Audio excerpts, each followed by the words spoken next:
वर्धा लोकसभा मतदारसंघात यावेळी रामदास तडस हॅट्रिक करणार की भाजप दुसऱ्या कुणाला तिकीट देणार याची सध्या उत्सुकता आहे।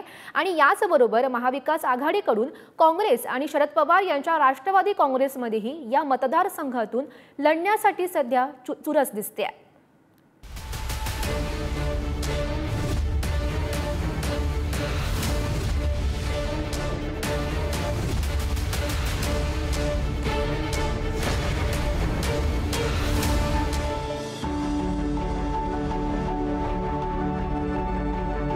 महात्मा गांधी यांचा सेवाग्राम आश्रम आणि विनोबा भावे यांची तपोभूमी पवनार आश्रमामुळे वर्ध्याची ओळख सगळ्यांनाच आहे। कधी काळी काँग्रेसचा बालेकिल्ला असलेला हा मतदारसंघ सध्या भाजपचा बालेकिल्ला म्हणून ओळखला जातो। 2014 आणि 2019 या दोन्ही निवडणुकीत खासदारकी जिंकलेल्या भाजपच्या रामदास तडस यांना पुन्हा हॅट्रिकची संधी मिळणार का याची चर्चा देखील सध्या मतदारसंघात सुरू आहे। महायुती आणि महाविकास आघाडीकडून या निवडणुकीत बऱ्याच नेत्यांची नावं चर्चेत आहेत। त्यात भाजपचे रामदास तडस, भाजपचे सुरेश वाघमारे, काँग्रेसचे सुनील केदार, काँग्रेसचे नितेश कराळे, काँग्रेसचे शैलेश अग्रवाल तर शरद पवार यांच्या राष्ट्रवादीकडून हर्षवर्धन देशमुख इत्यादी वर्धा मतदारसंघातील इच्छुक उमेदवारांची नावं आहेत। दांडगा जनसंपर्क असलेले रामदास तडस हे प्रबळ दावेदार समजले जातात। ते 2 वेळा या मतदारसंघातून विजयी झालेत। तडस तेली समाजाचे नेते आहेत। तेली मतदारांची संख्या मोठी आहे।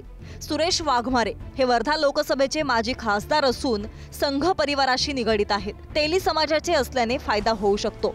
सुनील केदार हे काँग्रेसचा मोठा चेहरा असून वर्धा जिल्ह्याचे माजी पालकमंत्री आहेत। मविया सरकारच्या काळात त्यांच्याकडे ओबीसी मंत्रीपद देखील होतं। खडखद मास्तर म्हणून नावाजलेले नितेश कराळे यांनी सुद्धा उमेदवारी मागितली आहे। वराडी शैलीसाठी ते प्रसिद्ध असून उत्कृष्ट वक्ता अशी त्यांची ओळख आहे।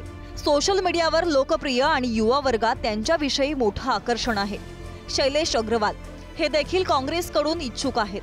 शेतकरी चळवळीचे प्रणेते अशी त्यांची ओळख आहे। मागील लोकसभा त्यांनी बसपाच्या चिन्हानं लढवली आहे। अमरावती जिल्ह्यातील मोर्शी तालुक्यातील वरुड येथील हर्षवर्धन देशमुख यांच्या नावाची चर्चा असून ते माजी मंत्री आहेत। अमरावती येथील शिवाजी शिक्षण संस्थेचे ते संस्थापक आहेत। तर शरद पवार यांच्या राष्ट्रवादी काँग्रेसचे नेते आहेत। सलग 2 वेळा खासदारकी भूषवणारे रामदास तडस यांना याही वेळी विजयाचा विश्वास वाटतोय। यादी देतो म्हटलं तर पूर्ण 1 दिवस लागेल एवढे कामं या 9 वर्षाच्या कार्यकालामध्ये झाले। आणि मी समाधानी आहे की माझ्या या मतदार क्षेत्रात माझ्या आमदाराच्या माध्यमातून केंद्र सरकारच्या माध्यमातून हे अनेक कामं या ठिकाणी झाले आहे। कोरोनाच्या काळात हे जे 3 पुलाचं काम होतं ते थोडंसं रेंगाळलं होतं। ते आता पूर्णत्वास आणण्याचं मार्गावर आहे आणि लवकरच हे सुरुवातसुद्धा होईल। त्याला ब्लॉकसुद्धा मिळाला आहे आणि मला वाटते की पुढच्या महिन्यात या पुलाचं काम पूर्ण होईल। भाजपचं प्राबल्य मतदारसंघात असलं तरी काँग्रेस, राष्ट्रवादी आणि वंचित एकत्र लढल्यास भाजपला टक्कर देऊ शकतो असा विश्वास मविया नेत्यांना वाटतोय। बेरोजगारी, उद्योग, कापूस उत्पादकांचे प्रश्न, सिंचन, शेतकरी आत्महत्या या मुद्द्यांवर सत्ताधाऱ्यांचा पराभव शक्य असल्याचं मवियातील इच्छुक नेते मंडळी सांगतायत। लोकसभेच्या अनुषंगाने ही जागा तसा हा मतदारसंघ परंपरागत काँग्रेसचा आहे।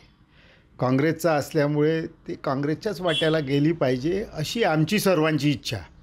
पण आता गेल्या काही दिवसामध्ये जे चित्र आपण राज्यातल्या सर्व समीकरणाच्या अनुषंगाने पाहतो तर त्याच्यामध्ये हा मतदारसंघ राष्ट्रवादीच्या वाट्याला जाईल असं एक चित्र निर्माण झालं आहे। आणि त्या अनुषंगाने हर्षवर्धन देशमुखांचं नाव या लोकसभेचा संभाव्य उमेदवार म्हणून त्यांचं नाव पुढे आलं आहे। 2019च्या लोकसभा निवडणुकीत मोदींचा करिश्मा, जातीय समीकरण आणि काँग्रेसनं स्थानिक उमेदवार न दिल्यानं त्यांचा पराभव झाल्याचं समजलं जातंय।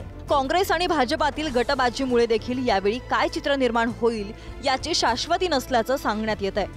वर्धा लोकसभा मतदारसंघात देवळी, आर्वी, वर्धा, हिंगणघाट, मोर्शी, धामणगाव हे 6 विधानसभा मतदारसंघांचा समावेश आहे। 2019 लोकसभा निवडणुकीत भाजपच्या रामदास तडस यांना 5,78,364 मतं मिळाली। 2019 लोकसभा निवडणुकीत काँग्रेसच्या चारुलता टोकस यांना 3,91,173 मतं, तर त्याच वर्षी 2019च्या लोकसभा निवडणुकीत वंचितच्या धनराज वंजारी यांना 36,452 मतं मिळाली. वर्धा, हिंगणघाट, आर्वी आणि धामणगाव विधानसभा मतदारसंघात भाजपचे आमदार, देवळीतून काँग्रेसचे रणजित कांबळे हे आमदार आहेत. मोर्शीतून स्वाभिमानी शेतकरी संघटनेचे देवेंद्र भुयार हे सध्या अजित पवारांसोबत आहेत. लोकसभा मतदारसंघात महायुतीचं प्राबल्य आहे.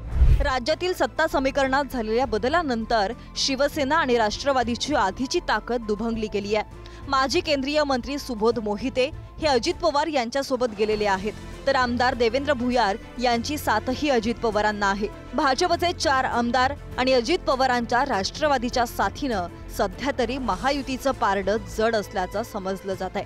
तर दुसरीकडे काँग्रेस, शरद पवारांची राष्ट्रवादी आणि वंचित हे एकत्र आले तर भाजपला पराभूत करू शकते, असाही एक विचार मतदारसंघात आहे.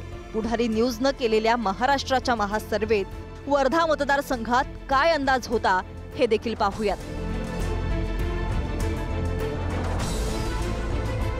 आता महायुती आणि महाविकास आघाडीकडून कोणत्या उमेदवारांना संधी मिळते यावरच पुढचं गणित अवलंबून असणार एवढं नक्की. पंकज गदगे, पुढारी न्यूज, वर्धा.